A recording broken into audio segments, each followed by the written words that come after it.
अस्सलाम वालेकुम स्टूडेंट्स, मैं माजिद अली आपका कंप्यूटर टीचर, आपका वेब डिज़ाइनिंग में बूटस्ट्रैप का टीचर। तो हमने लास्ट टाइम अपने पास काम सीखा था कि हमने एक क्लास के बारे में जाना था जिस क्लास का नाम था टेबल में रहते हुए। टेबल क्लास थी, उसके अंदर लिखा था टेबल स्ट्राइप, जिसके ज़रिए आपका टेबल जो था इस तरह का व्यू उसका नज़र आपको आया था जैसे कि ये आपको नज़र आ रहा है इस वक्त। तो आज हम एक और नेक्स्ट क्लास को समझने की कोशिश करते हैं। छोटा सा बिल्कुल आसान सा काम है ये वाला, बिल्कुल चंद मिनट्स का लेक्चर ये वाला बनेगा आपको ताकि चीज़ अच्छे से समझ आ जाए। तो सिंपल सी आज की क्लास है अपने पास। जैसे टेबल है, टेबल के अंदर स्ट्राइप हमने किया था, तो स्ट्राइप के बाद आज हम कर लेते हैं टेबल हाइफन बॉर्डर। बॉर्डर करके कंट्रोल एस करते हैं तो वहाँ कुछ भी चेंजिंग नहीं आपको मिलेगी। कुछ भी चेंजिंग से मुराद के जो जैसा था कुछ वैसा ही रह रहा है। आपने इसको बॉर्डर की जगह ये बॉर्डर लिखना, ठीक है। कुछ लोग बॉर्डर लिख देते हैं, इसलिए मैंने पहले वो लिख के दिखाया कि ये मिस्टेक करते हैं, तो ये नहीं करनी। इस तरह बॉर्डर लिखना है अपने। अब इसको प्रीव्यू करते हैं जब, तो ये देखिएगा जी अब में और तब में क्या फ़र्क आया। थोड़ा सा अगर आप थोड़ा सा गौर करेंगे, इतना कोई ख़ास आपको फ़र्क नज़र नहीं आया होगा।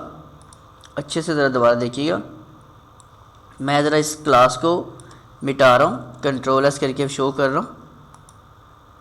इसकी जो आउटलाइन होती है, जो बाय डिफ़ॉल्ट बॉर्डर बनता है, उसकी आउटलाइन और उसके अंदर जो कॉलम्स की लाइंस आ रही होती हैं वो थोड़ी सी वाज़ेह हो रही होती है। जो उसके अंदर लाइनें होती हैं वो थोड़ी लाइट और डिम ग्रे कलर की आ रही होती हैं। अगर आप सभी को एक जैसा इक्वल देखना चाहते हो तो फिर आप क्या करते हो, आप टेबल को बॉर्डर लगा देते हो कि टेबल को भी बॉर्डर लगे। जो उसके इनर साइड पे आ रहा है, रोज़ और कॉलम के ऊपर बॉर्डर बनता है, वही बॉर्डर सभी जगह आना चाहिए सेम। तो जैसे रिफ्रेश करते हैं, अब देखें जहाँ जहाँ बॉर्डर है सभी जगह पर बिल्कुल सेम एक जैसा बॉर्डर आपको नज़र आ रहा होगा। तो ये अपने पास आज की क्लास है जिसका नाम है टेबल बॉर्डर, जिससे आप इसका बॉर्डर तमाम का तमाम एक जैसा कर सकते हो।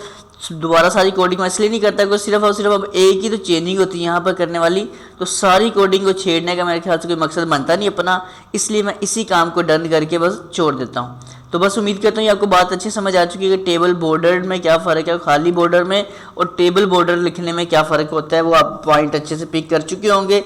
अब आप कह रहे होंगे ये चीज़ें हमें पता नहीं काम आनी कि नहीं आनी। देखो मेरा तो फ़र्ज़ है आपको चीज़ें ये वाली बताना, आगे ज़िंदगी में कभी आपको ज़रूरत पड़े तो आप उसको यूज़ कर सके, आपको इतना पता होगा हाँ यार चीज़ें सीखी थी तो ये ऐसा काम भी होता है। तो इसलिए मैं छोटे से छोटा पॉइंट भी और कम से कम वक्त में वीडियो रिकॉर्ड करके आपको प्रोवाइड करने की कोशिश में लगा हुआ हूँ, ताकि आपको एक चीज़ से रेलिवेंट जो भी लेक्चर्स बन सकें आपको वो मैं प्रोवाइड कर सकूँ।